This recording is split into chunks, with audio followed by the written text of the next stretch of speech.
ഗോവിന്ദ ഗോവിന്ദ. ഹരേ രാമ രാമ രാമ ഹരേ ഹരേ, ഹരേ കൃഷ്ണ കൃഷ്ണ കൃഷ്ണ ഹരേ ഹരേ.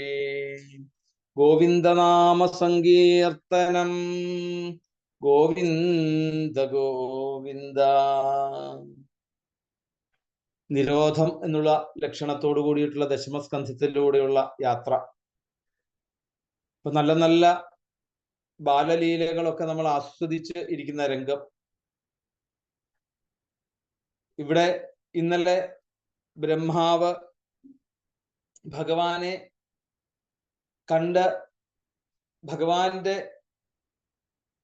വെറുതെ ഒന്ന് തൻ്റെ ഉള്ളിലുള്ള രജോ ഗുണത്തിന്റെ ആധിക്യം കൊണ്ട് ഒന്ന് ഭഗവാനെ ഒന്ന് പരീക്ഷിക്കണോ എന്നൊന്ന് സംശയിച്ചു.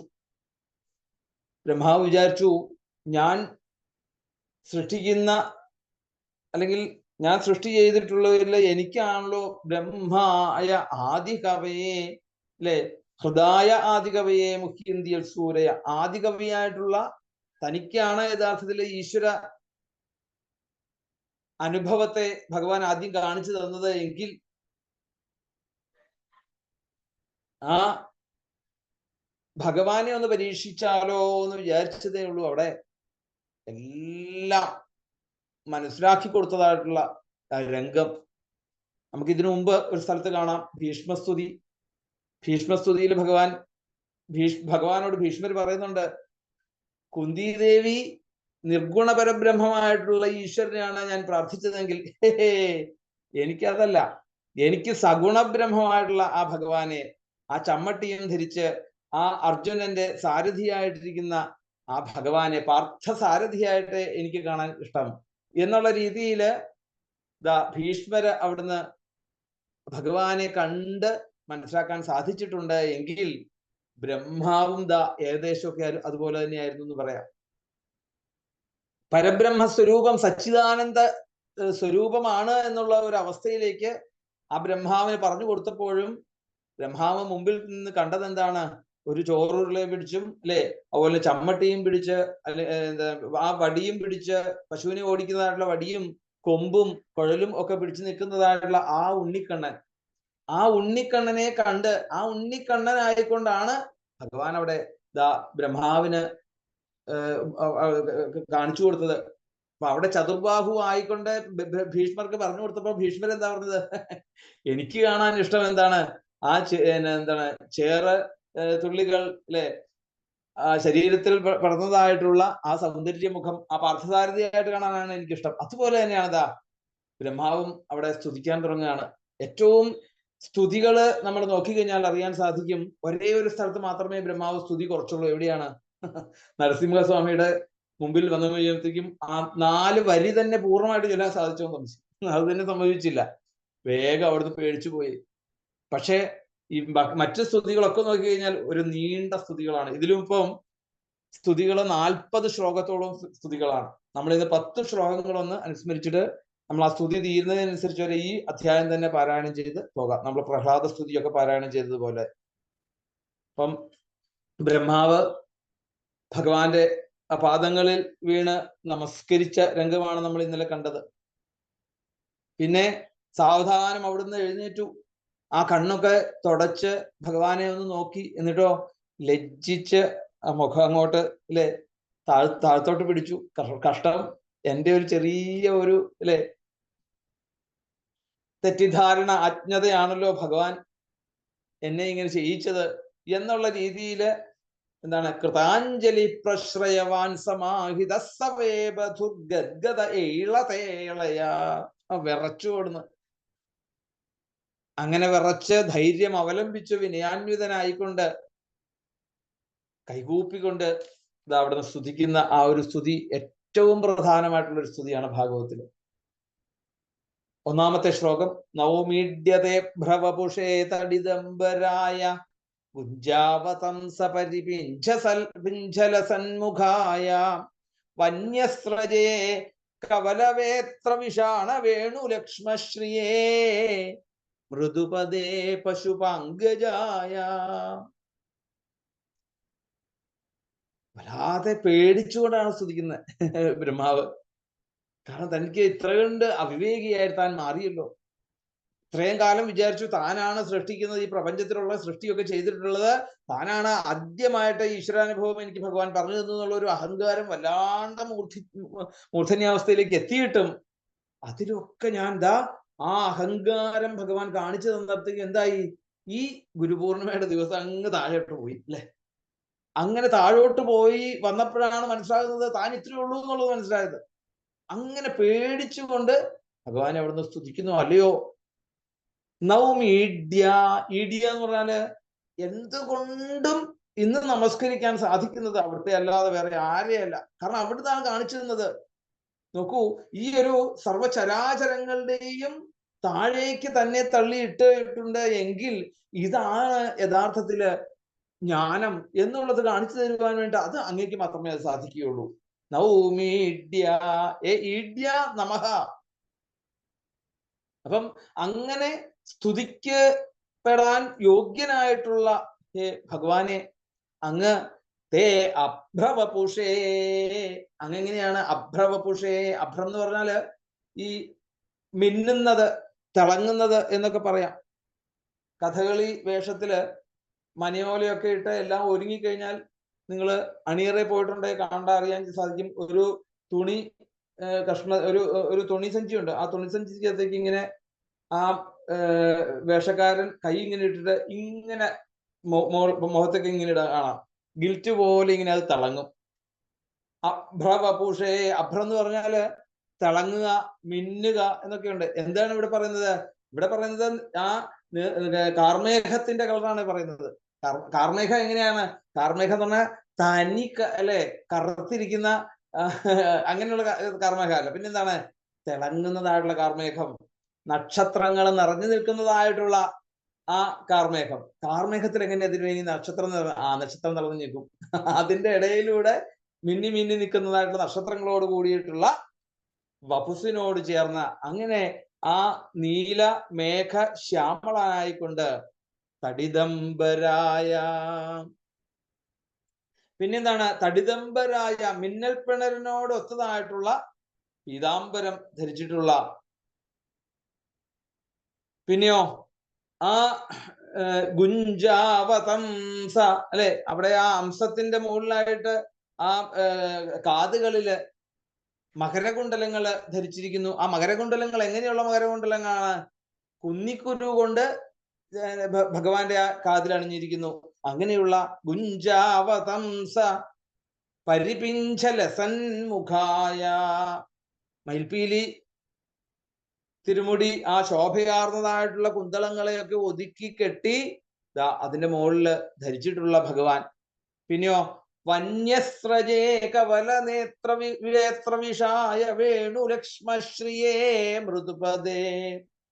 വനമാല ധരിച്ചവനാണ് എന്ന് പറയാം. അല്ലെങ്കിലോ വനത്തിലുള്ള സകലമാന പൂക്കളും തൻ്റെ സ്വന്തമാണ്, തനിക്കെന്നും തൻ്റെ സ്വന്തമാണെന്നുള്ള രീതിയിൽ ഒരു പൂ പോലും മാറ്റാതെ ആ പൂക്കളെയൊക്കെ എടുത്ത് എല്ലാ പൂക്കളെയും ചേർത്തുകൊണ്ടൊരു വലിയൊരു വനമാല, വന്യസ്രജേ, വനമാല ധരിച്ചിരിക്കുന്നു. കയ്യില് കവലവേത്രവിഷാണ വേണു, കയ്യിലിതാ ചോറുള്ള ഇരിക്കുന്നു. പിന്നെ ഒരു കയ്യില് ചൂരൽ വടിയിരിക്കുന്നു, ഒരു കയ്യില് കൊമ്പിരിക്കുന്നു അല്ലെ.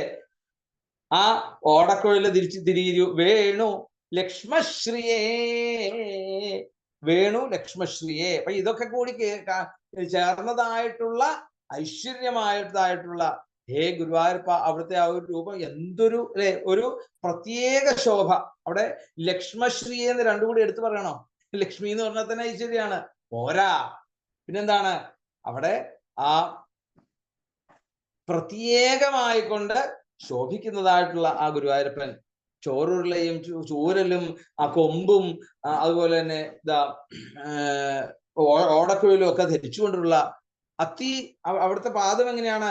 മൃദുപദേ അല്ലെ, മാർദ്ദവമായിട്ടുള്ള അവിടുത്തെ ആ തൃപ്പാദങ്ങള്. അങ്ങനെയുള്ള പശുപാങ്കജായ, ആരുടെ മകനാണ്? നന്ദഗോപരുടെ മകനാണ്. പശുപൻ എന്ന് പറഞ്ഞു കഴിഞ്ഞാല് പശുക്കളെ മേയ്ക്കുന്ന ആളുടെ മകൻ എന്നുള്ള ഒരു അർത്ഥമുണ്ട്. പിന്നെ പശുപൻ എന്ന് പറഞ്ഞാൽ ഈശ്വരൻ എന്ന അർത്ഥമുണ്ട്. അങ്ങനെയാണെങ്കിൽ പിന്നെയോ, പിന്നെ അംഗജായ പശുക്കളെ, മൃഗങ്ങളെ പോലും, അവരെ പോലും എന്താണ് സ്നേഹിക്കുന്നതായിട്ടുള്ള, സംരക്ഷിക്കുന്നതായിട്ടുള്ള ഈശ്വരൻ എന്നുള്ള രീതിയിലാണ് ഈശ്വരൻ എന്നുള്ള ഒരു അർത്ഥം വരുന്നത്. അപ്പം അങ്ങനെ അപ്രകാരമുള്ള ആ നന്ദഗോപകുമാരനായിട്ടുള്ള നിന്തിരുവടിയെ ഞാനിതാ നമസ്കരിക്കുന്നു. അപ്പൊ ശരിക്കും ആ സ്വയം കൃതാനർത്ഥത്തിൽ നിന്നും ഉണ്ടായതായിട്ടുള്ള ഒരു പാരവേശ്യത്തോടു കൂടിയാണ് ബ്രഹ്മാവ് അവിടെ വന്ന് പാദങ്ങളിൽ വീണ് നമസ്കരിക്കുന്നത്. അപ്പൊ ബ്രഹ്മാവ് ആ ഭഗവാന്റെ ആ പരമാർത്ഥ തത്വം അറിയുന്ന ആളാണ് യഥാർത്ഥത്തിൽ, അല്ലെ? ആദ്യം തന്നെ ബ്രഹ്മാവിനാണ് പറഞ്ഞു കൊടുക്കുന്നത് എന്താണ് ഈശ്വരൻ എന്നുള്ളത്. അതൊക്കെ വ്യക്തമായിട്ട് ധരിച്ച ആളാണ് ഈ ബ്രഹ്മാവ്. എങ്കിൽ പോലും തനിക്ക് ഏതാണ് ഏറ്റവും കൂടുതൽ ഗുണം തനിക്ക് കിട്ടിയിരിക്കുന്നത്, അല്ലെ? സൃഷ്ടിക്കുമ്പോൾ എപ്പോഴും രജോ ഗുണം പൊന്തിക്കൊണ്ടിരിക്കും. ഇതൊക്കെ നമുക്കും സംഭവിക്കുന്ന ഒരു സംഭവമാണ്, അല്ലെ? നമ്മളാണ് പലതും ചെയ്യുന്നത് എന്നൊരു തോന്നൽ നമ്മളിലേക്ക് എത്തിക്കഴിഞ്ഞാൽ എന്തായി, നമുക്കൊക്കെ അവിടെ രജോ ഗുണം വർദ്ധിക്കും അവിടെ, അല്ലെ? നമ്മൾ പറഞ്ഞു കൊടുക്കുമ്പോഴും അല്ലെങ്കിൽ നമ്മളുടെ മക്കളെന്നും ഒക്കെ പറഞ്ഞോണ്ട് ആ ഞാനാണ് ചെയ്യുന്നത് എന്നുള്ളൊരു തോന്നൽ വന്ന് അവിടെ രജോ ഗുണം വർദ്ധിക്കുകയായി. അപ്പം ആ രജോ ഗുണ സഹജമായിട്ടുള്ള ആ ഒരു അഹങ്കാരത്തിന് കീഴടങ്ങിക്കൊണ്ട് ഒരു ദുർബല നിമിഷത്തില് ഭഗവാനെ ഒന്ന് പരീക്ഷിക്കാം എന്ന് വിചാരിച്ചു. അപ്പൊ തന്നെ, അല്ലെ, തക്ക ശിക്ഷ അവിടെ നിന്ന് കിട്ടി. ഇപ്പൊ താനല്ല ഇതൊന്നും, അല്ലെ, സൃഷ്ടിക്കപ്പെടുന്നതിനുള്ള ആധാരം താനല്ല എന്നുള്ളത് വ്യക്തമായിട്ട് കാണിച്ചു കൊടുക്കുകയാണ് അവിടെ. അല്ലെ, നമ്മളൊക്കെ പല സമയത്തും പറയും ഞാനില്ലായിരുന്നെങ്കിൽ. എത്രയോ തവണ നമ്മള് പല ദിവസവും നമ്മൾ പറയും അവിടെ, അല്ലെ? ഞാനില്ലായിരുന്നെങ്കിൽ എന്താ സംഭവിക്കുക? എന്തെങ്കിലും സംഭവിക്കും അവിടെ ഉടനെ തന്നെ അടുത്ത ആളവിടെ ഉണ്ടാവും. അപ്പൊ ഈ ഒരു ഭാവം ഒരു ലെവലേശം ഒരു ലേശം ബ്രഹ്മാവിന്റെ ഉള്ളിൽ വന്ന് പെട്ടു. അതുകൊണ്ടാണ് ആ ഭയാവലയത്തിൽ നിന്ന് രക്ഷപ്പെടുവാൻ വേണ്ടതാ സംസ്ഥാപരാധം, ക്ഷമിക്കണേ ഗുരുനാഥ എന്നുള്ള രീതിയിൽ അപേക്ഷിക്കുകയെ നിർവാഹമുള്ളൂ എന്നുള്ളത് മനസ്സിലാക്കിയതായിട്ടുള്ള ബ്രഹ്മാവ് അവിടെന്താ ആ ഭഗവത് പ്രസാദം കാക്ഷിച്ചുകൊണ്ട്, അവിടുത്തെ വീണ്ടും ഒരു അനുഗ്രഹം കാക്ഷിച്ചുകൊണ്ട് അവിടുന്ന് സ്തുതി ആരംഭിക്കുകയാണ്. അപ്പൊ ശരിക്കും ആ ഭീഷ്മർ ഭഗവാനെ കണ്ട രീതിയിലാണ് ബ്രഹ്മാവ് കൺമുമ്പിൽ എങ്ങനെയാണോ ഭഗവാനെ കണ്ടത് അതേ രൂപത്തിൽ ഒരു മാറ്റം വരുത്തിയിട്ടില്ല അവിടെ. ആ ഉണ്ണിയോട് ആ ചോറുരുള പിടിച്ചുകൊണ്ടിരിക്കുന്നതായിട്ടുള്ള എല്ലാ നിയമങ്ങളെയും തെറ്റിച്ചുകൊണ്ട് അല്ലെ, വനത്തിലുള്ളതും എൻ്റെ സ്വന്തം, നാട്ടിലുള്ളതും കാട്ടിലുള്ളതും എല്ലാം എൻ്റെ സ്വന്തമാണ് കൊണ്ട് എല്ലാവരെയും പ്രേമിക്കുന്നതായിട്ടുള്ള, എല്ലാവരെയും സ്നേഹിക്കുന്നതായിട്ടുള്ള ആ മനസ്സിന്റെ ഉടമയായിട്ടുള്ള ആ സച്ചിദാനന്ദ സ്വരൂപം അങ്ങനെ നിൽക്കുന്ന ഗുരുവായൂരപ്പ, അങ്ങനെ ആ രീതിയിൽ നിൽക്കുന്നതായിട്ട് ബ്രഹ്മാവിന് കണ്ടപ്പോ ബ്രഹ്മാവിന് എന്തായി, ഈ ഉണ്ണിയാണ് ഗുരുനാഥൻ. ഇതാണ് നമ്മള് ഇന്ന് ഗുരുപൂർണിമയിൽ നമ്മൾ മനസ്സിലാക്കിയത്. നോക്കൂ, ഒരു ചോറുരുളയും പിടിച്ച് എല്ലാ നിയമവും തെറ്റിച്ചതായിട്ടുള്ള ആ ഉണ്ണിയിൽ നിന്ന് യഥാർത്ഥമായിട്ടുള്ള വലിയൊരു ജ്ഞാനം മനസ്സിലാക്കിയതായിട്ടുള്ള ബ്രഹ്മാവ് അവിടുന്ന് സ്തുതിക്കാൻ തുടങ്ങി അവിടെ. അപ്പം തന്നെ മോഹിപ്പിച്ചവനെ കണ്ടതായിട്ടുള്ള ആ രൂപത്തില് സ്തുതിക്കുന്നു. അതായത് 3 രീതിയിൽ ഇതിനെ എടുക്കാം. ആധി ഭൗതികമായിട്ടും പിന്നെയോ ആധി ദൈവികമായിട്ടും ആധ്യാത്മികമായിട്ടും എടുക്കാൻ സാധിക്കും. ആദി ഭൗതികം എന്ന് പറയുന്നത് എന്താണ്? ഇപ്പൊ എങ്ങനെയാണോ ഗുരുവായൂരൻ തന്നെ മുമ്പിൽ വന്നത്, ഉരുളയും പിടിച്ച്, അല്ലെ, പൊന്നുണ്ണിയുടെ വേഷത്തിൽ വന്നു കഴിഞ്ഞാൽ അത് ബാഹ്യമായിട്ട്, എന്നിട്ടോ അങ്ങനെ കാണുമ്പോൾ നമുക്ക് എങ്ങനെയാ തോന്നുക? കാരണം വസുദേവര് അവസാനം പറയുന്നുണ്ട് നാരദ മഹർഷിയോട്, അല്ല എനിക്ക് കൃഷ്ണനെ ഇതുവരെ മനസ്സിലാക്കാൻ സാധിച്ചില്ല. അപ്പം നാരദ മഹർഷി ഒന്ന് ചിരിച്ചോണ്ട് പറഞ്ഞു, കഷ്ടം, നഹ്യം മയാനി തീർത്ഥാനി, അല്ലെ, ഗംഗയുടെ അടുത്ത് ചെന്നിട്ട് കുറച്ച് തീർത്ഥം കിട്ടിയിരുന്നെങ്കിൽ എന്ന് പറയുന്ന പോലെ ഇരിക്കും. അതുപോലെയാണ് ഹേ വസുദേവരെ അങ്ങ് ഇപ്പൊ പറയുന്നത് എന്നുള്ള രീതി പറഞ്ഞ പോലെയാണ് ഇപ്പോ ഇവിടെ. അപ്പം ബ്രഹ്മാവിനെ സംബന്ധിച്ചിടത്തോളം ആ ഉണ്ണിയായിട്ടോ അല്ലെങ്കിൽ ആ ചോറുള്ള പിടിച്ച് കിടക്കുന്ന കുസൃതിക്കുട്ടനായിക്കൊണ്ടോ അല്ല അവിടെ തോന്നിയത്. പിന്നെ എന്താണ്? അത് സാക്ഷാൽ, അല്ലെ, ഈശ്വരനാണെന്ന് ബോധ്യപ്പെടുത്തി കൊടുത്തു അവിടെ ഭഗവാൻ. ആധി ഭൗതികം, അതായത് ഇവിടെയുള്ള സകല ചരാചരങ്ങളും ഭൂതങ്ങളും മുഴുവൻ തന്റെ ഗുരുനാഥനാണ്, തന്റെ ഈശ്വരനാണ് എന്നുള്ളത് അവിടെ ആ ബാഹ്യമായിട്ട് കാണുന്ന രൂപത്തിലൂടെ തന്നെ അവിടെ ബ്രഹ്മാവിനെ അവിടെ കാണാൻ സാധിച്ചു എന്നുള്ളത്. അതാണ്. പിന്നെയോ ദേവബുദ്ധിയ കാണുന്നതാണ് ആദിദൈവികം.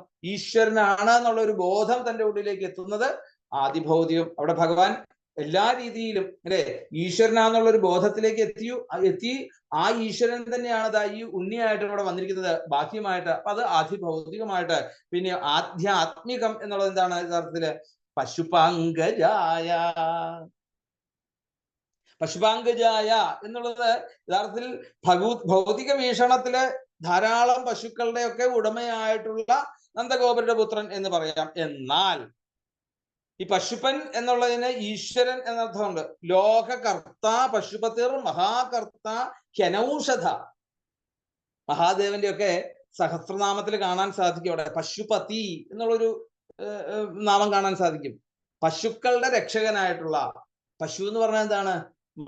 മൃഗങ്ങളായാലോ അവരിലെ ഉള്ളിലും അവരിലുള്ളിലുള്ള എല്ലാ ചരാചരങ്ങളുടെയും ഉള്ളിലുള്ള ആ ആത്മചൈതന്യത്തെ കൊടുക്കുന്ന ആരാണോ അതിൽ പശുപതി എന്നുള്ള രീതിയിൽ അവിടെ കാണാൻ സാധിക്കും. അപ്പോ ഈ ബ്രഹ്മാദി സ്തംഭ പര്യന്താനാം ജീവ പശൂനാം പതിഹി പാലകഃ ഇതി പശുപതി എന്നവിടെ പറയാം. അപ്പം മഹാദേവൻ മാത്രമല്ല, യഥാർത്ഥത്തിൽ സാക്ഷാൽ ജഗദീശ്വരൻ തന്നെ എന്നുള്ള ഒരു അർത്ഥത്തിലാണ് അവിടെ മഹാദേവന് പശുപതി എന്നുള്ള ഒരു നാമം അവിടെ കൊടുത്തിരിക്കുന്നത്. അപ്പം പശുപസ്യ അംഗ ജന്മ യസ്യ പശുപാങ്കജ. അപ്പൊ സാക്ഷാൽ ജഗദീശ്വരൻ ബ്രഹ്മാവന് വന്ധ്യനായിട്ടുള്ള ഒരു രീതിയിലേക്ക് അവിടെ എത്തി. അപ്പൊ ഇവിടെ യഥാർത്ഥത്തിൽ ഇനി നമുക്ക് ഈ ഒരു ശ്ലോകത്തിൽ തുടക്കത്തിൽ തന്നെ പശുപാങ്കജായ എന്ന് അവിടെ പറഞ്ഞ് ഭഗവാനെ അവിടെ നമസ്കരിക്കുന്നുണ്ടെങ്കിൽ ഇനി അവസാനവും കാണാം. എന്താണ്? ദ്വിജ പശു ദധിവൃദ്ധകാരി. 40ാമത്തെ ശ്ലോകത്തില് സ്തുതി അവിടെ ഉപസംഹരിക്കുന്ന സമയത്ത് അവിടെ പറയുന്നുണ്ട് പശുപാങ്കജനാണ് ഭഗവാൻ എന്നവിടെ പറയുന്നുണ്ട്. അപ്പം അവിടെ എന്തായി? ആധ്യാത്മികം എന്നുള്ള രീതിയിലേക്ക്. കാരണം എന്താണ് ആധ്യാത്മികം എന്ന് പറഞ്ഞാല്? ആധ്യാത്മികം എന്താണ് ആധ്യാത്മിക സാധന നമ്മൾ ചെയ്യുന്നത് എന്തിനു വേണ്ടാണ്? നമ്മളുടെ ഉള്ളിൽ നമ്മളെ അനുഗ്രഹിക്കുന്നതായിട്ടുള്ള ആ ഒരു ബോധസ്വരൂപനായിട്ടുള്ള ഈശ്വരൻ തന്നെയാണ് എന്നുള്ള ഒരു സത്യത്തെ നമുക്ക് ഉറപ്പിക്കലാണ് ആധ്യാത്മികം. അപ്പൊ അതാണ് പശുപാങ്കജായ. പശുപാങ്കജായ എന്ന് പറഞ്ഞാൽ നമ്മളെ പോലെ തന്നെയുള്ള ആ ഗോപകുമാരനായിട്ടുള്ള നന്ദന്റെ പുത്രനായിട്ടുള്ള ആ കണ്ണൻ ഈശ്വരനായിട്ട് എനിക്ക് കാണാൻ സാധിക്കുന്നു. അവിടെ ആധിഭൗതികം, ആധ്യാത്മികം, ആധിദൈവികം എന്നുള്ള രീതിയിൽ 3 ഭാവത്തിലൂടെയും അവിടെ ഭഗവാനെ കണ്ട് ആ ബ്രഹ്മാവ് നമസ്കരിക്കുന്നു അവിടെ. എന്നിട്ടോ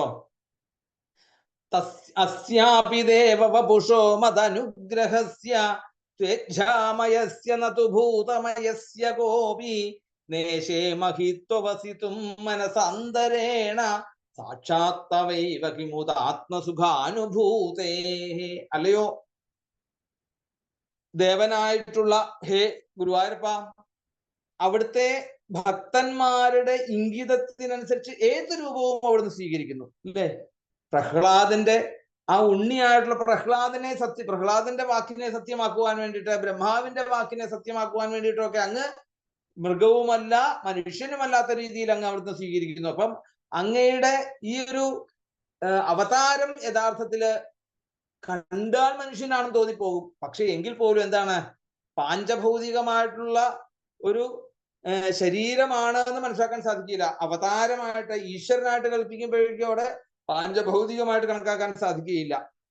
പക്ഷെ ആ പാഞ്ചഭൗതികമല്ലാത്തതായിട്ടുള്ള ഒരു ശരീരമായിക്കൊണ്ട് എനിക്കിതാ ഈ കണ്ണനായിക്കൊണ്ട് ചോറുരുളയും പിടിച്ചുകൊണ്ട് കുസൃതി കുട്ടനായിക്കൊണ്ട് നിൽക്കുന്ന ആ ഭഗവാനെ എനിക്ക് കാണാൻ സാധിച്ചു. യഥാർത്ഥത്തിൽ അങ്ങ് പാഞ്ചഭൗതികമായിട്ടുള്ള രീതിയിലുള്ള സാധാരണ ശരീരം സ്വീകരിച്ച ആളാണോ? അല്ല എന്നുള്ളത് വ്യക്തമായിട്ട് അറിയാം. എന്നാ ആ ഒരു സത്യത്തെ എനിക്ക് ബോധിപ്പിച്ചു തന്നു അങ്ങ്. എനിക്ക് കാരണം ഞാനിത് നന്ദന്റെ പുത്രനായിട്ടുള്ള കൃഷ്ണനാണ് എന്നുള്ള രീതിയിലാണ് ഞാൻ എപ്പോഴും കാണുന്നതെങ്കിൽ അതിനുപരിയായിക്കൊണ്ട് അങ്ങ് ആരാണെന്നുള്ളത് എനിക്ക് മനസ്സിലായി.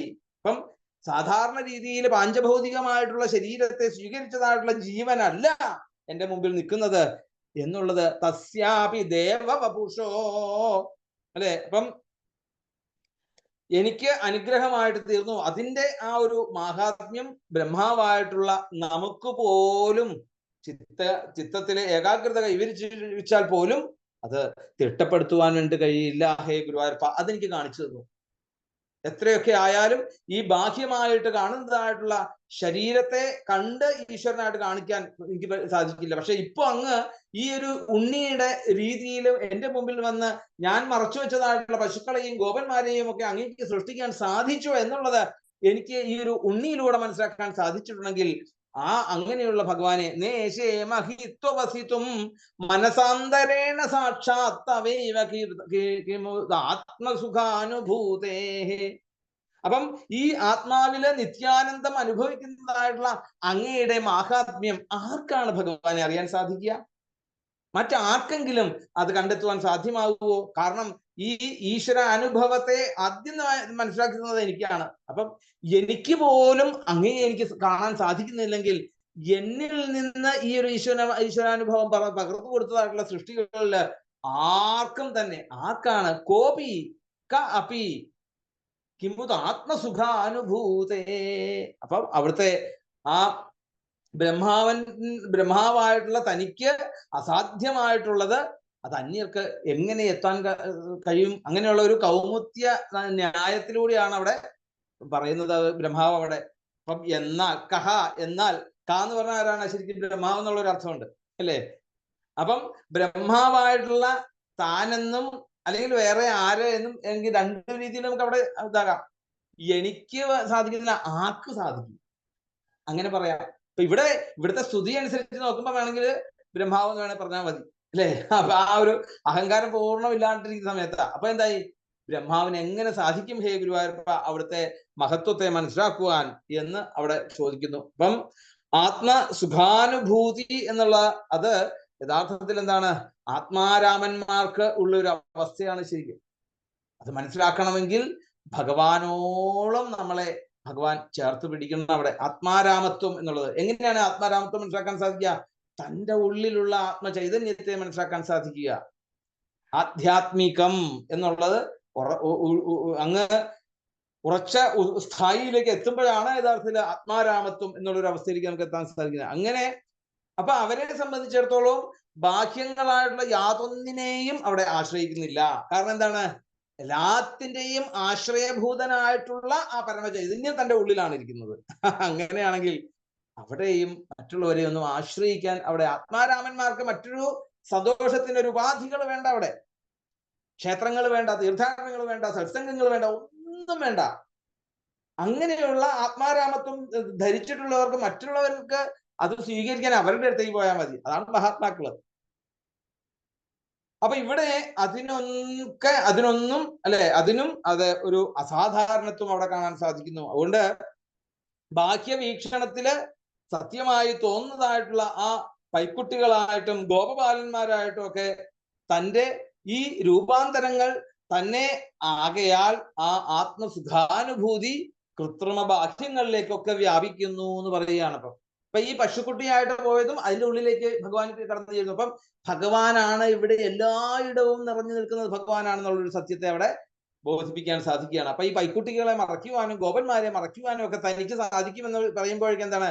ആ ഭഗവാൻ അല്ലെ ഇന്നയിടത്ത് മാത്രമേ ഉള്ളൂ എന്നൊരു തോന്നൽ വരുമ്പോഴാണ് അത് മാറ്റാൻ സാധിക്കുന്നത്. അതല്ല എന്ന് തന്നെ ഓർപ്പിച്ചു തന്നു ഹേ ഗുരുവായൂരപ്പ.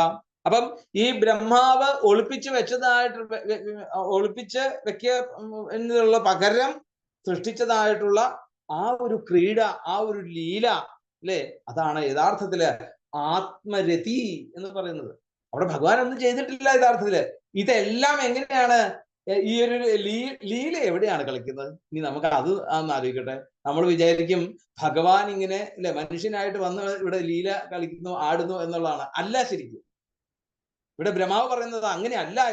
ഇത് എൻ്റെ ഉള്ളിലുള്ള ആത്മചൈതന്യം തന്നെ അവിടെ കിടന്ന് തന്നെ കൊണ്ട് പലതും തോന്നിപ്പിച്ച് ചെയ്യിപ്പിച്ച് യഥാർത്ഥമായിട്ടുള്ള ജ്ഞാനത്തിലേക്ക് എത്തിയതായിട്ടുള്ള ഒരു മനോഭാവമാണ് യഥാർത്ഥത്തില് അല്ലേ. അതാണ് അവിടെ പറഞ്ഞത്. ഈ ഒളിപ്പിച്ചു വെച്ചതായിട്ടുള്ള പശുക്കുട്ടികളും ഗോപകുമാരന്മാരെയൊക്കെ അതേപോലെ സൃഷ്ടിക്കാൻ സാധിക്കുന്നുണ്ട് എങ്കിൽ ആ രീതിയിൽ എന്നെ മറയ്ക്കാനും മറയ്ക്കപ്പെട്ടവനെ വീണ്ടും സൃഷ്ടിച്ചു തരുന്നതായിട്ടുള്ള രംഗങ്ങളെയൊക്കെ കാണിപ്പിച്ചതാരാണ്? ലോക സമസ്ത സുഖിനോ ഭവന്തു. ആ അർത്ഥത്തിലേക്ക് നമുക്ക് പോകാം അല്ലെ. നമ്മൾ പറയാറുള്ള എന്താ? ലോകത്തിൽ എല്ലാവർക്കും സുഖമായിട്ട്. അല്ലല്ല. ലോകം എനിക്ക് സുഖമായിട്ട് വരണമെങ്കിൽ എന്റെ അല്ലെ ഈ കണ്ണാണ് നേരെയാക്കേണ്ടത്. അപ്പൊ എന്റെ മനോഭാവമാണ് യഥാർത്ഥത്തിൽ ഇപ്പോ അവിടെ ഭഗവാനെ പരീക്ഷിപ്പിക്കണം എന്ന് തോന്നിയത് എന്റെ മനോഭാവമാണ്. അതിനെ വേർതിരിച്ചത് ആരാണ്? അതിനെ തിരിച്ചു വിട്ടതും എന്റെ ഉള്ളിലുള്ള ആത്മരതിയായിട്ടുള്ള ചൈതന്യമായിട്ടുള്ള ആ ഈശ്വരൻ തന്നെയാണ് എന്ന് മനസ്സിലാക്കിക്കൊണ്ട് ആത്മാരാമത്വത്തിന്റെ പരമകാഷ്ഠ ഇവിടെ എനിക്ക് ദൃശ്യമാകുന്നു. ഹേ ഗുരുവായൂരപ്പ, അവിടുത്തെ ഞാൻ അവിടെ നമസ്കരിക്കുന്നു അല്ലെ. അവിടെ ആത്മാരാമൻ ആരാണെന്ന് കുന്തിദേവി ഒരിക്കല് അല്ലെ, പ്രകൃതേഹേ പുരുഷം പരം, അങ്ങനെയുള്ള ഭഗവാനെ ഞാൻ നമസ്കരിക്കുന്നു എന്നുള്ള രീതിയിൽ തന്നെയാണ് ബ്രഹ്മാവും ഇവിടെ തൻ്റെ ഉള്ളിലുള്ള ആ മനസ്സിന്റെ ഭാവങ്ങള് തന്നെ കൊണ്ട് രണ്ട് രീതിയിലേക്ക് ചെയ്യിച്ച് തെറ്റ് കാണിച്ചു തന്നു, തെറ്റിൽ നിന്നും ശരിയിലേക്ക് എത്തിച്ചതായിട്ടുള്ള തൻ്റെ ഉള്ളിലുള്ള ആത്മചൈതന്യത്തിന്റെ വിശേഷമായിട്ടുള്ള ഹേ ഗുരുവായൂരപ്പ, അവിടത്തേക്ക് ഞാനിതാ നമസ്കരിക്കുന്നു. ജ്ഞാനേ പ്രയാസമുദപാസ്യ നമന്തയേവ ജീവന്തി സന്മുഖരിതാം ഭവതീയ വാർത്താം സ്ഥാനേ സ്ഥിതാ ശ്രുതിഗതാം തനുവാങ്മനോഭിർ യേ പ്രായശോചിതജിതോപ്യസിതൈത്രിലോക്യാം. ഇനി ഇവിടുന്നുള്ള ശ്ലോകങ്ങൾ മുഴുവൻ പറയുന്നത് ഏതൊക്കെ ജ്ഞാനമായിക്കോട്ടെ, പാണ്ഡിത്യമായിക്കോട്ടെ, ശാസ്ത്രജ്ഞാനമായിക്കോട്ടെ, അതിലുമൊക്കെ 10 മടങ്ങ് മുകളിൽ നിൽക്കും ഭക്തി എന്നുള്ളൊരു വിഷയം അല്ലെ. അപ്പം യോഗങ്ങളെ അപേക്ഷിച്ച് ഭക്തി യോഗത്തിനാണ് പ്രാധാന്യം എന്ന് ബ്രഹ്മാവ് അവിടുന്ന് ഊന്നി പറയുകയാണ്. കാരണം സകല ജ്ഞാനങ്ങളും തനിക്ക് അധീനമാണെന്ന് മനസ്സിലാക്കിയതായിട്ടുള്ള അല്ലെങ്കിൽ തെറ്റിദ്ധരിച്ചതായിട്ടുള്ള ബ്രഹ്മാവ്, കാരണം ഈ ജ്ഞാനമായിക്കോട്ടെ വിജ്ഞാനമായിക്കോട്ടെ ഇതിനൊക്കെ സൃഷ്ടിക്കുക കാരണമായിട്ടുള്ളതാണ് താനാണ്. അപ്പൊ തനിക്ക് മുകളിലൊരു ജ്ഞാനമുണ്ടോ ഇനി എന്ന് ഒരു ബോധം തൻ്റെ ഉള്ളിലുള്ള ഒരു തെറ്റിദ്ധാരണ ഉണ്ട് എങ്കിൽ അതിനും മുകളിലുള്ള ഒരു പടിയാണ് ഭക്തി. ഒരു ജ്ഞാനവും വേണ്ട.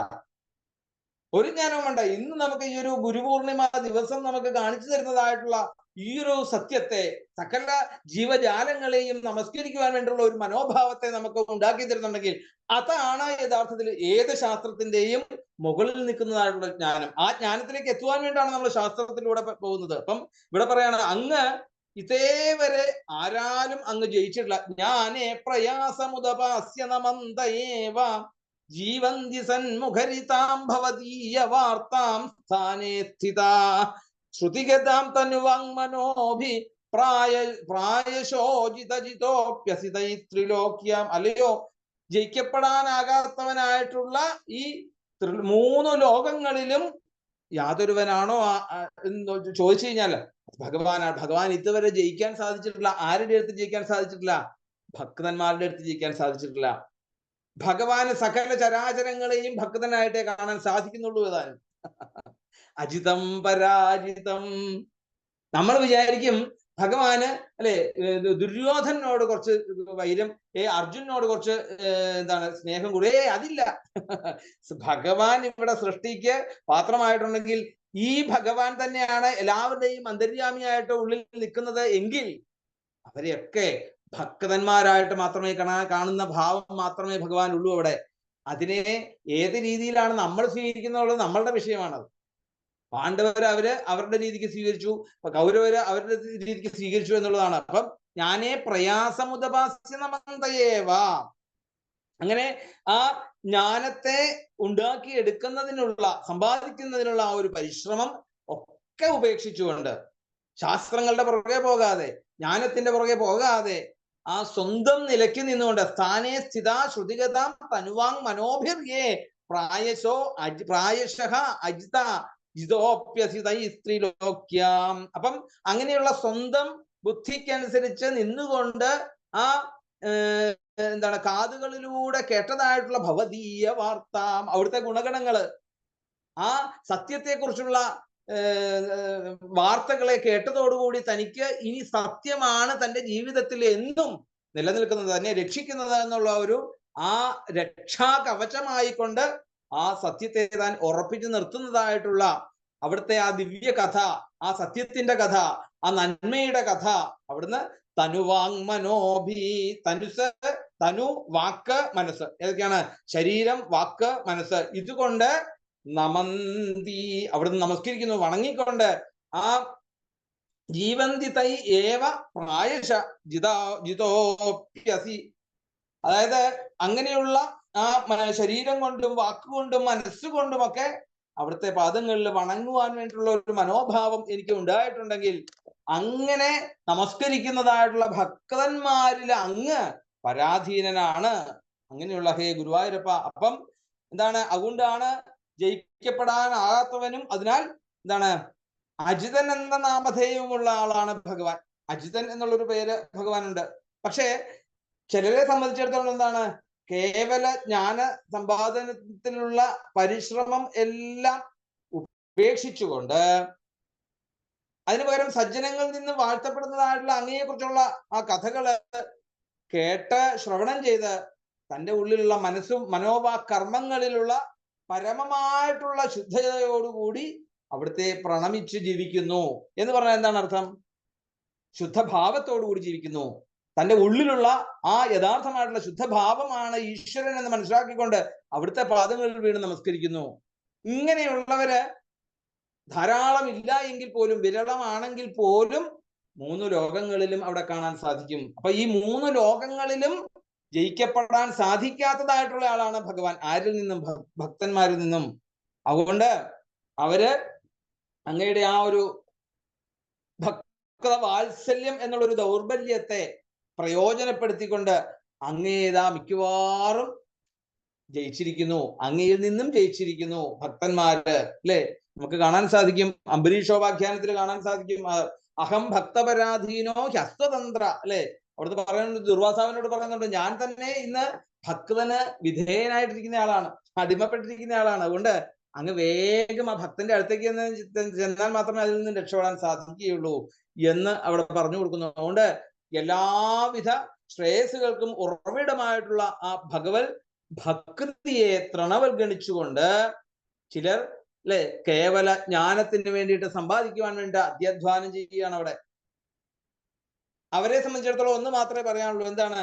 ശ്രേയശ്രുതിം ഭക്തി മുദസ്യത്തെ വിഭോ ക്ലിശ്യന്തിയേ കേവല ബോധലബ്ധയേ തേഷാമസോ ക്ലേശല ഏവ ശിഷ്യതേ നാന്യത്യഥാ സ്ഥൂലതുഷാവഘാതിനാം.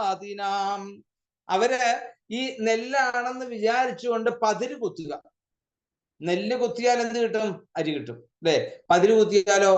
പതിര് കുത്തിയാൽ അരി കിട്ടുമോ? ഇല്ല. ഇതേ അവസ്ഥയാണ് ഈ ജ്ഞാനം പാണ്ഡിത്യത്തിന്റെ പുറകിലേക്ക് ഇങ്ങനെ പോവുക. എന്നിട്ടോ ആ പോകുന്നതിനനുസരിച്ച് ആ പാണ്ഡിത്യം കൊണ്ട് എന്താണോ തനിക്ക് നേടേണ്ടതെന്നുള്ളൊരു ഗുണമില്ലാതെ പോവുക.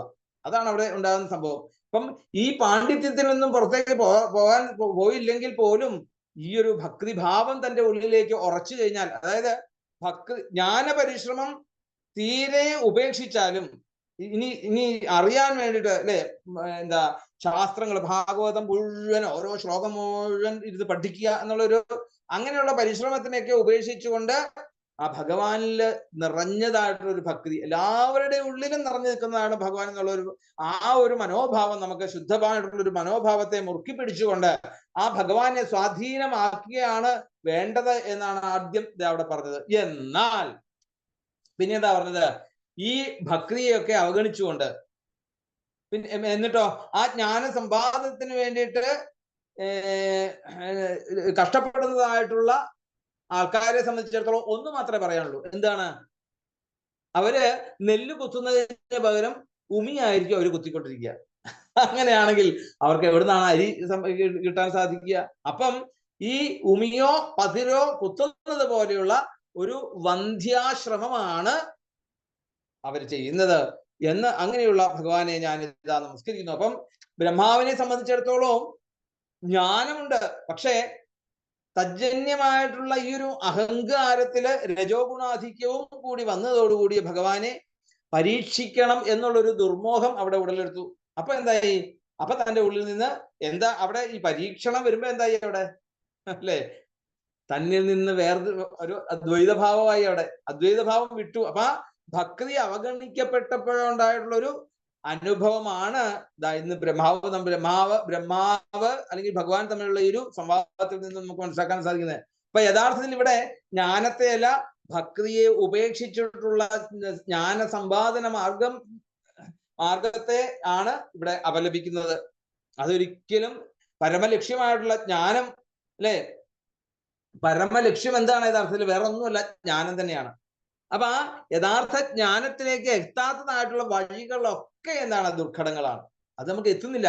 നമ്മൾ എത്രയായാലും അവിടത്തേക്ക് എത്താൻ നമുക്ക് സാധിക്കില്ല. അതുകൊണ്ട് ഈ ഭക്തി കൂടാതെ അത് സമ്പാദിക്കുക സാധ്യമേ അല്ല എന്നവിടെ ഉറപ്പിച്ചു കാണിക്കുകയാണ്. അപ്പം ഭക്തിയോടെയാണ് എങ്കിൽ ജ്ഞാനലബ്ധി ഏറ്റവും സുഗമമാകുന്നു എന്ന് ഈ ശ്ലോകത്തിലൂടെ നമ്മളെ കാണിച്ചു തരുന്നു. പുരേഹ ഭൂമൻ ബഹവോപി യോഗിനസ്ത്വദർപ്പിതേഹാ നിജകർമ്മലബ്ധയാം വിബുദ്ധ്യ ഭക്തീവ കഥോപനീതയാ പ്രപേതിരേജോച്യുതതേ ഗതിം പരാം.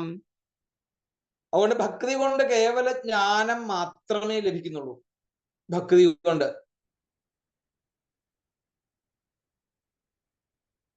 എന്നതിനുള്ള ഒരു സദാചാരത്തെ പ്രമാണമാക്കിക്കൊണ്ട് ഇവിടെ പറയുന്നു. എന്താണ്?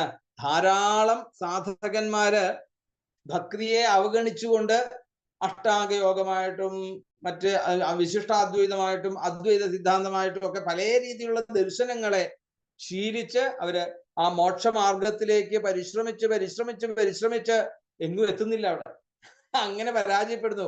അവസാനം എന്തായി? ആ പരാജയപ്പെട്ട് കഴിയുമ്പോഴത്തേക്കും തന്റെ പൂർവജന്മ കർമ്മ ഫലം കൊണ്ട് എല്ലാം ഭഗവാന്റെ അങ്ങയിൽ അർപ്പിച്ചുകൊണ്ട് ഭഗവത് കഥാശ്രവണ നിരതനായിക്കൊണ്ട് നിഷ്പ്രയാസം ആ ജ്ഞാനത്തെ സമ്പാദിക്കുന്നു. അപ്പൊ എവിടെയായി ജ്ഞാനം? അവസാനം ഇതിലേക്ക് തന്നെ എത്തി എന്നർത്ഥം. ഈ ഭക്തിയിലേക്ക് തന്നെ എത്തി. കാരണം ഈ പല വഴികളിലൂടെ പോയിട്ടും തെറ്റി യഥാർത്ഥമായിട്ടുള്ള ഒരു വഴി അല്ലെ? നമ്മൾ ഇത് തന്നെ ചിന്തിച്ചാൽ മതി. നമ്മൾ ഇന്ന് നമ്മളുടെ ഗുരുനാഥനാണ് ഇന്ന് ഗൂഗിൾ മാപ്പ് അല്ലെ? അങ്ങനെയാണ് നമ്മൾ പറയുന്നത്. അപ്പൊ ഈ ഗൂഗിൾ മാപ്പ് വെച്ച് നമ്മൾ ഇങ്ങനെ വഴി ഓടിച്ചുകൊണ്ടിരിക്കുകയും നമ്മള് ഒരാൾ കണ്ടപ്പോഴത്തേക്ക് എങ്ങോട്ടായി പോകുന്നത്? ഇങ്ങോട്ടാ മതി, ഈ അങ്ങോട്ട് പോകാൻ ഇത്ര വളയൊന്നും വേണ്ടാന്ന്, നേരെ അങ്ങ് പോയി കഴിഞ്ഞാൽ അവിടെ എത്താം എന്ന് പറഞ്ഞാൽ ഞങ്ങളുടെ അല്ലെ ഈ വഴി കൂടെ ഞങ്ങൾ പോവുള്ളൂ എന്ന് പറഞ്ഞുകൊണ്ട് വീണ്ടും ഈ ഗൂഗിൾ മാപ്പ് നോക്കിക്കൊണ്ട് പോയി അവസാനം അല്ലെ എന്റെ അല്ലാത്തതായിട്ടുള്ള ഒരു സ്ഥലത്തേക്ക് ചെല്ലും. അല്ലെങ്കിൽ അവിടെ കൊണ്ട് വഴി തീരുന്ന ഒരു സ്ഥലത്തേക്ക് ചിലപ്പോൾ നമ്മളെ ഓടിച്ചവിടെ കൊണ്ടുപോയി. എന്നാലോ ആ കേവലം അവിടുത്തെ പരിസരങ്ങളെ കുറിച്ച് അറിവുള്ള ഒരാൾ പറഞ്ഞപ്പോൾ അത് കേൾക്കാൻ നമ്മൾ തയ്യാറായാൽ മതി. അവിടെ ആ ഒരു വിശ്വാസം നമുക്ക് അവിടെ ഉണ്ടായാൽ മതി. അത് ഉണ്ടാകാതെ നമ്മള് ജ്ഞാനത്തിന്റെ പുറകെ പോയി കഴിഞ്ഞാല് അത് ഒരിക്കലും അല്ലെ. അപ്പം അങ്ങനെയുള്ള ഈ അഷ്ടാംഗ യോഗമൊക്കെ ശീലിച്ച് മോക്ഷമാർഗത്തിലേക്ക് പരിശ്രമിച്ച് പരാജയപ്പെട്ട അവസാനം ഇതിലേക്ക് എത്തിച്ചേരുന്നു. അതുകൊണ്ട് ആ അങ്ങയുടെ ഈ അങ്ങനെയുള്ള നിഷ്പ്രയാസം ഭക്തന്മാരെ ജ്ഞാനത്തെ അവിടുന്ന് സമ്പാദിക്കുകയും ചെയ്യുന്നു. അവർക്ക് ആ ജ്ഞാനത്തിലൂടെ അവർക്ക് പരമഗതിയെ ഒക്കെ ലഭിക്കുന്നുണ്ട് എങ്കിൽ ആ ഭക്തിയിലൂടെ ജ്ഞാനം ലഭിച്ചതായിട്ടുള്ള ഒരു മഹാത്മാവിനെയാണ് നമുക്ക് നവമസ്കന്ധത്തിലൂടെ അംബരീഷിനെ കാണിച്ചു തരുന്നത് അല്ലെ. ചക്രവർത്തിയായിട്ടുള്ള അംബരീഷിനെ സംബന്ധിച്ചിടത്തോളം ലോട്ടവൽ സ്മൃത അല്ലെ, മണ്ണായാലും എന്താണ് സ്വർണ്ണക്കട്ടയായാലും ഒരേപോലെ അത് കളയാനും എടുക്കുവാനും വേണ്ടിയിട്ടുള്ള ഒരു മനോഭാവത്തെ എത്തിച്ചേരുന്ന ഒരു രീതി. അപ്പൊ സാക്ഷാൽ ആ പരബ്രഹ്മ സ്വരൂപത്തെ വ്യക്തമായിട്ട് മനസ്സിലാക്കുന്ന ഒരു രീതി. എന്തായാലും തഥാപി ഭൂമൻ മഹിമാഗുണസ്യ തേ വിബോധുമർഹത്യമലാന്തരാത്മഭി അവിക്രിയാസ്വാനുഭവാദരൂപതോ ഹ്യനന്യബോധാത്മതയാ ന ചന്യഥാ. ഭഗവാന്റെ യഥാർത്ഥമായിട്ടുള്ള ആ ഒരു നിർഗുണ രൂപം വളരെ കഷ്ടപ്പെട്ട് അത് ധരിക്കാൻ വേണ്ടിയിട്ട് ചിലപ്പം യോഗികളെ സംബന്ധിച്ചിടത്തോളം സാധിച്ചേക്കാം അല്ലെ. തപസ് ചെയ്ത് സാധനകൾ ചെയ്ത് ഉപാസനയിലൂടെ ചിലപ്പോൾ സാധിച്ചേക്കാം. പക്ഷേ അനന്തകോടി ബ്രഹ്മാണ്ടാധിപനായിട്ടുള്ള ആ ഈശ്വരന്റെ അല്ലെ സഗുണാകാരത്തെ ഈശ്വരനായിട്ട് കണ്ട് മനസ്സിലാക്കുവാൻ ഒരു യോഗികൾക്കും സാധിച്ചിട്ടില്ല എന്നുള്ളതാണ്.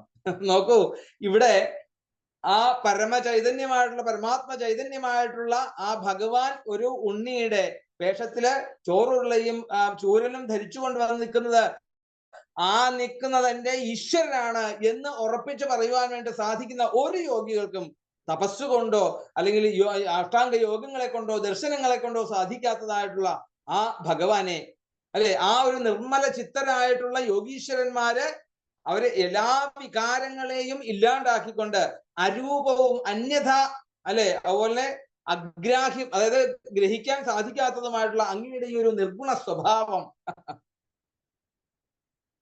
അവരുടെ ആ അന്തർമുഖത്തിലുള്ള അല്ലെ തത്വജ്ഞാന അധിഷ്ഠതയിലൂടെ ആത്മാരാമത്വത്തെ മനസ്സിലാക്കിക്കൊണ്ടാണെങ്കിലും അവരുടെ സ്വ അനുഭവ വൃത്തിയുടെയും ഒക്കെ ഒരു പരിധി വരെ അങ്ങയെ ഗ്രഹിച്ചേക്കാം. എങ്കിൽ ഈ മുമ്പിൽ നിൽക്കുന്നതായുള്ള ചോറുള്ളയും പിടിച്ചുകൊണ്ട് നിൽക്കുന്നതായുള്ള ഈ കണ്ണൻ എന്റെ ഈശ്വരനാണ് എന്ന് ഉറപ്പിച്ചു പറയുവാൻ വേണ്ടിട്ട് ഒരാൾക്കും കോപി ജ്ഞാനേ അവർക്കൊന്നും അത് മനസ്സിലാക്കാൻ സാധിക്കുന്നില്ല. ഈ ഒരു സഗുണ രൂപം അവർക്ക് വളരെ ദൂരത്തായിട്ട് നിൽക്കുന്നു. അപ്പം വേറെ ഒരു വിധത്തിലും ഈ തത്വത്തെ അവിടുന്ന് അറിയാൻ സാധിക്കുകയില്ല. അത് എന്തിലൂടെ മാത്രമേ സാധിക്കുള്ളൂ? ഹേ ഗുരുവായൂരപ്പ, ഈ ഒരു ഭക്തി അങ്ങ് കാണിച്ചു തന്നതായിട്ടുള്ള ഈ ഒരു ഗുരു പരമ്പര അല്ലെ, യഥാർത്ഥത്തിൽ സകല ചരാചരങ്ങളുടെയും താഴെ നിന്നുകൊണ്ട് മാത്രമേ നമുക്ക് അങ്ങേ ഈ ഒരു സഗുണ രൂപത്തിൽ ഈശ്വരനാണെന്നുള്ളത് മനസ്സിലാക്കാൻ സാധിക്കുകയുള്ളൂ. കാരണം എന്താണ്? ഇത് നമ്മളുടെ വേദം കാണിച്ചു തരുന്ന ഒരു ഒന്നിന്റെ ഒരു അനുമാനമാണ്. പുരുഷ സൂക്തത്തിൽ കാണാം, അത്യധിഷ്ഠദശാങ്കുലം സഹസ്രശീർഷ പുരുഷ സഹസ്രാക്ഷ സഹസ്രവാൾ സഭൂമിം വിശ്വതോ വൃത്വാത്യധിഷ്ഠദശാങ്കുലം. എത്രയൊക്കെ നമ്മൾ ഭഗവാനെ അളക്കാൻ ശ്രമിച്ചോളൂ, പ്രപഞ്ചം മുഴുവൻ നിലനിൽക്കുന്ന ഭഗവാനാണ്, ത്രിലോകങ്ങൾ മുഴുവൻ നിൽക്കുന്നത് ഭഗവാനാണ് എന്ന് പറഞ്ഞുകൊണ്ട് നമ്മൾ അളക്കാൻ ചെന്നു കഴിഞ്ഞാൽ എന്താണ്? പിന്നെയും പറയുകയാണ് അത്യധിഷ്ഠദശാങ്കുലം, 10 അങ്കുലം കൂടി ഇനി വീണ്ടും ഇതാ നിൽക്കുന്നു. അതിന്റെ എൻഡിങ് ഒരിക്കലും ആർക്കും മനസ്സിലാക്കാൻ സാധിക്കില്ല എന്ന് പറയാണ് അവിടെ. അപ്പൊ ഈ പ്രപഞ്ചം നിറഞ്ഞു നിൽക്കുന്നത് ഭഗവാനാണെന്നുള്ളത് അറിയാം. എന്നാൽ ഈ പ്രപഞ്ചത്തിൽ നിന്നും കവിഞ്ഞ് അവിടെ നിൽക്കുന്നു അത്യധിഷ്ഠദശാങ്കുലം. അപ്പം അത് എത്രയാണെന്ന് തിട്ടപ്പെടുത്തുവാനോ അല്ലെങ്കിൽ ഈ ദശാങ്കുലം ആണ് അല്പം കൂടുതൽ എന്നുള്ളത് അല്ലെ, ഇത് എത്രയാണെന്നുള്ളോ, ഈ അങ്കുലം എത്രയാണെന്നുള്ളതോ അതൊന്നും ഒരിക്കലും അവ്യയനാണ്, അളക്കാൻ സാധിക്കുകയില്ല. അതിന്റെ മാനം എത്രയെന്ന് അറിഞ്ഞാൽ മാത്രമേ യഥാർത്ഥത്തിൽ നമുക്ക് ആ സഗുണരൂപമായിട്ടുള്ള ഭഗവാനെ നമുക്ക് മനസ്സിലാക്കാൻ സാധിക്കുകയുള്ളൂ. വിരാട് സ്വരൂപ വർണ്ണനയിലൊക്കെ നമ്മളെ പറഞ്ഞു എന്ന് മാത്രം, പക്ഷെ ബോധ്യപ്പെടാൻ നമുക്ക് സാധിക്കുകയില്ല. കാരണം എന്താണ്? ഈ പ്രപഞ്ചത്തിനും മുകളിലാണ് ഭഗവാൻ. അധിഷ്ഠദശാങ്കുലം 10 അങ്കുലം മുമ്പോട്ട് കയറിയിരിക്കുന്നു. ഗുണാത്മനസ്തേഭി ഗുണാൻ വിമാതും ഹിതാവതീർണസ്യ ഈശ്വരേസ്യ കാലേന യൈർവാ വിമിതാസ്തു കൽപൈർ ഭൂപാംസവഖേ മിഹികാദ്യുഭാസ. പിന്നെ ചിലര് സാഹസികമായിട്ടുള്ള രീതിയിൽ കുറച്ച് ദീർഘമായിട്ടുള്ള കാലം കൊണ്ടുള്ള പ്രയത്നം, ആ പ്രയത്നത്തിന്റെ ഫലമായിക്കൊണ്ട് ഇവിടെ പറയുന്നത് എന്താണ്? കാലേനയർവ വിമിത അസുകൽപ്പേർ ഭൂപാംസവ. ഭൂപാംസവ എന്ന് പറഞ്ഞാല് ഭൂമിയിലെ മണൽത്തരികള്, അതുപോലെ ആകാശത്തിലുള്ള മഞ്ഞിൻ തുള്ളികള്, ജ്യോതിർഗോളങ്ങളുടെ പ്രകാശകിരണങ്ങള്, ഇതൊക്കെ എണ്ണിത്തിട്ടപ്പെടുത്തുവാൻ സാധിക്കാം അല്ലെ. മിഹികാദ്യുഭാസ, സൂര്യനിൽ നിന്ന് വരുന്നതായിട്ടുള്ള രശ്മികളെ എണ്ണി നോക്കാം, അല്ലെങ്കിൽ നക്ഷത്രങ്ങളുടെ രശ്മികളെ എണ്ണിത്തിട്ടപ്പെടുത്താൻ സാധിക്കുമായിരിക്കും, ഭൂമിയിലുള്ള മണൽത്തരികളെ എണ്ണിത്തിട്ടപ്പെടുത്തുവാൻ സാധിക്കുമായിരിക്കും. പക്ഷേ അവിടെ അതുപോലെ തന്നെ ആകാശത്ത് നിന്ന് ഉണ്ടാകുന്നതായിട്ടുള്ള മഞ്ഞിൻ തുള്ളികളുടെ ഒക്കെ എണ്ണം നമുക്ക് എടുക്കാൻ സാധിക്കുമായിരിക്കും. പക്ഷേ അക്കൂട്ടരില് ഏതൊരാൾക്കാണ് അങ്ങയുടെ ഗുണങ്ങളെ, ആ ഗുണത്തിന്റെ അധിഷ്ഠാതാവായിട്ടുള്ള അങ്ങയുടെ ഈ ലോകാനുഗ്രഹത്തിന് വേണ്ടിയിട്ട് അവതരിച്ചതായിട്ടുള്ള ആ അവതാരം സ്വീകരിച്ചവനുമായിട്ടുള്ള അവിടുത്തെ ഗുണങ്ങളെ എങ്ങനെ അളക്കാൻ സാധിക്കും? ഇത്രയെന്ന് കണക്കാക്കുവാൻ വേണ്ടി ആർക്കും തന്നെ സാധിക്കുകയില്ല. അങ്ങനെയുള്ള ഭഗവാനെ ഞാനിതാ നമസ്കരിക്കുന്നു. തത്തേനുകമ്പാം. അപ്പം ഇവിടെ പറയുന്നത് എന്താണ്? ഒരാളെ കൊണ്ടും സാധ്യമാകാത്തതാണ് അല്ലെ. ഇവിടെ പറഞ്ഞതൊക്കെ ഓരോന്നും നമുക്ക് കാണാൻ സാധിക്കും. അപ്പൊ അതെല്ലാം സാധ്യമായെന്ന വാദഗതിക്ക് വേണ്ടിയിട്ട് അവിടെ പലരും അവിടെ വാദഗതി കൊണ്ട് സമ്മതിക്കുക അവിടെ ഉണ്ടാവുകയുള്ളൂ. അപ്പം അത്രക്കാരനും അല്ലെങ്കിൽ വിഷ്ണുവിന്റെ ഗുണങ്ങൾ തിട്ടപ്പെടുത്തുവാൻ പരിശ്രമിച്ചു കഴിഞ്ഞാലൊക്കെ അവിടെ ഫലം പരാജയമാണെന്നുള്ളത് സുനിശ്ചയമാണെന്ന് പറയുകയാണ് അവിടെ. തത്തേനുകമ്പാം സുസമീക്ഷമാണോ ഭുഞ്ജാനയേമാത്മകൃതം വിപാകം നമസ്തേ ജീവേതയോ മുക്തിപദേ സദായഭാ. പിന്നെ പറയാണ് അവിടെ ഈ പ്രാരബ്ധം താൻ വരുത്തി വെച്ചതായിട്ടുള്ള ഈ കർമ്മഫലമാണെന്ന് ഉറച്ച വിശ്വാസത്തോടുകൂടി അനുഭവിച്ചും അങ്ങയുടെ ആ അനുകമ്പ, തത്തേനുകമ്പ, അങ്ങയുടെ അനുകമ്പ ഒന്നുകൊണ്ട് മാത്രം അല്ലെ ആ ഒരു അനുകമ്പ ലക്ഷ്യം വെച്ചുകൊണ്ട് മാത്രം മനസ്സുകൊണ്ടും വാക്കുകൊണ്ടും പ്രവൃത്തി കൊണ്ടും ഒക്കെ ഇതാ അവിടുത്തെ ആ നിന്തിരുവടിയെ നമസ്കാരം ചെയ്യുന്നു. അങ്ങനെ ആ നമസ്കാരം അർപ്പിച്ചുകൊണ്ട് ആരാണോ ജീവിക്കുന്നത് അവന് മോക്ഷം അല്ലെങ്കിൽ ആ പിതൃക്കളുടെ സ്വത്തിന് എങ്ങനെയാണോ പുത്രന്മാർക്ക് അവകാശപ്പെടുന്നത് അതേപോലെ മോക്ഷത്തിന് അധികാരമായിട്ട് മാറുകയാണ് യഥാർത്ഥത്തിൽ. അപ്പൊ അതൊരു അവകാശമാണെന്ന് പറയാണ്. എങ്ങനെ അവകാശമാകുന്നത്? ഈ പറഞ്ഞതായിട്ടുള്ള മനസ്സുകൊണ്ടും ബുദ്ധി കൊണ്ടും വാക്കുകൊണ്ടും പ്രവൃത്തികളെ കൊണ്ടും ഒക്കെ ചെയ്യുന്നതൊക്കെ അത് അങ്ങയോട് ചേർന്ന് അങ്ങയെ സമർപ്പിച്ചുകൊണ്ടാണെങ്കിൽ, ഏതാ അങ്ങെന്ന് പറഞ്ഞാല് ഈ ഉള്ളിലുള്ള ഭാവം അല്ലെ, ശുദ്ധഭാവത്തോടുകൂടി മനസാ വാചാ കർമ്മണ ചെയ്യുന്നതൊക്കെ അതേ രീതിയിൽ സമർപ്പിച്ചുകൊണ്ട് ചെയ്യുന്ന ഏതൊരാൾക്കും അവകാശപ്പെട്ടതാണ് ഈ ഒരു ഭക്തി എന്നുള്ളത്. അപ്പൊ ആരോടും ഇരന്ന് വാങ്ങേണ്ടതൊരു ഇതില്ല അവിടെ. എന്താണ്? തൻ്റെ ഉള്ളിൽ തന്നെ ഈ ഒരു ഭാവം ഉള്ളിൽ കിടപ്പുണ്ട്. അപ്പം അത് അധികാര സ്വരത്തിൽ കൂടി തന്നെ അത് അവകാശപ്പെടുന്നതാണ് എന്നിവിടെ സമർത്ഥിക്കുകയാണ് അവിടെ. അപ്പം നാം അനുഭവിക്കുന്നതൊക്കെ നമ്മളുടെ സ്വന്തം കർമ്മഫലമാണ് എന്ന് വിസ്മരിച്ചുകൊണ്ട് നമ്മൾ അന്യരെ പഴിചാരുന്നത് നമുക്ക് ജന്മന അവകാശപ്പെട്ടതായിട്ടുള്ള ഈ പറഞ്ഞതായിട്ടുള്ള ഈ മോക്ഷം അതിനൊക്കെ വിഘ്നം വരുത്തുന്നു അവിടെ. അതുകൊണ്ട് യാതൊരു പരാതിയും കൂടാതെ നമ്മൾ ഈ ശരീരം സ്വീകരിച്ചിട്ടുണ്ടെങ്കിൽ അത് പ്രാരബ്ധം അനുഭവിക്കാൻ വേണ്ടാണ് അല്ലെ. ആ പ്രാരബ്ധം അനുഭവിച്ച് തീർക്കുക തന്നെ ചെയ്യണം. ഈ ഒരു ജീവിത ലക്ഷ്യം എന്നുള്ളത് എന്താണ്? ഭഗവാനെ പ്രസാദിക്കുക. ഏതാ ഭഗവാൻ? തൻ്റെ ഉള്ളിലുള്ള ശുദ്ധമായിട്ടുള്ളൊരു ഭാവം. ആ ഭാവത്തെ പ്രസാദിപ്പിച്ചുകൊണ്ട് നമ്മൾക്ക് ജന്മ അവകാശമായിട്ടുള്ള ഭക്തി നമ്മൾ നേടിയെടുക്കുക തന്നെ വേണം എന്നുള്ള ഒരു ഭാവമാണ് ഇവിടെ ബ്രഹ്മാവ് കാണിക്കുന്നത് എന്ന് പറയാണ്. എന്തായാലും ഈ ഒരു 8 ശ്ലോകം കൊണ്ട് നമുക്ക് ഇന്ന് ഭഗവാന്റെ പാദങ്ങളിൽ സമർപ്പിക്കാം. ബാക്കി 9ാമത്തെ ശ്ലോകം മുതൽ നമുക്ക് അടുത്ത ദിവസം നമുക്ക് അനുസ്മരിക്കാം. നമ്മൾ ഈ സ്തുതി തീരുന്നത് വരെ നമ്മൾ ഈ ബ്രഹ്മസ്തുതി തന്നെ പാരായണം ചെയ്ത് പോകാം. ഗോവിന്ദനാമ സങ്കീർത്തനം ഗോവിന്ദ ഗോവിന്ദ.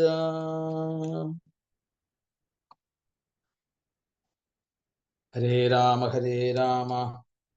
രാമ രാമ ഹരേ ഹരേ, ഹരേ കൃഷ്ണ